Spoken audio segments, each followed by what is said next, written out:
कर्ज चुकता। सर, 12,000 रुपये एडवांस चाहिए।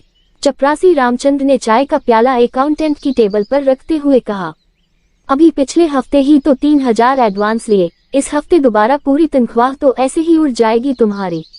अकाउंटेंट साहब त्योरियां चढ़ाते हुए बोले।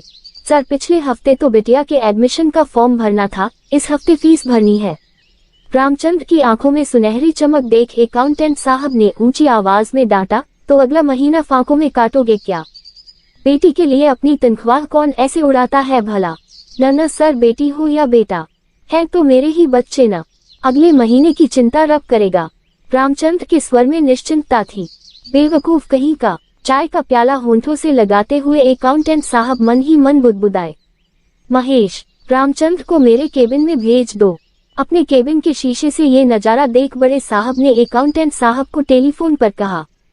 जाओ, बड़े साहब अंदर बुलाते हैं, अब वही सीधा करेंगे तुम्हें। अकाउंटेंट साहब की धूर्तता उनकी आंखों में उतर आई। नमस्ते साहब। बड़े साहब के केबिन में दाखिल होते हुए रामचंद्र ने घबराहट से कहा। नमस्ते, एडवांस चाहिए तुम्हें? बड़े साहब की रौबीली आवाज केबिन में गूंजी।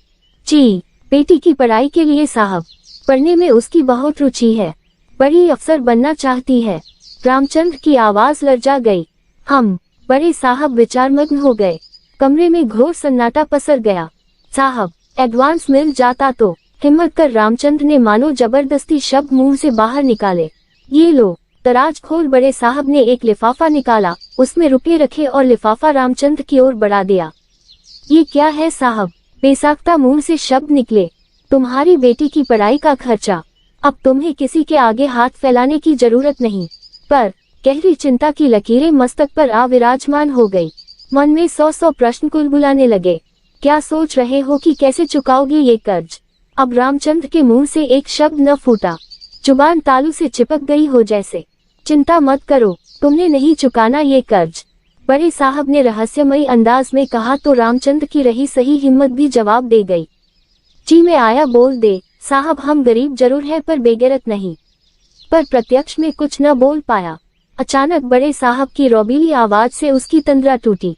बस अपनी बिटिया को मेरी तरफ से इतना कहना, जब पढ़ लिख कर काबिल बन जाए तो ऐसे ही किसी जरूरतमंद की मदद कर दे, तब हो जाएगा तुम्हारा कर्ज चुकता।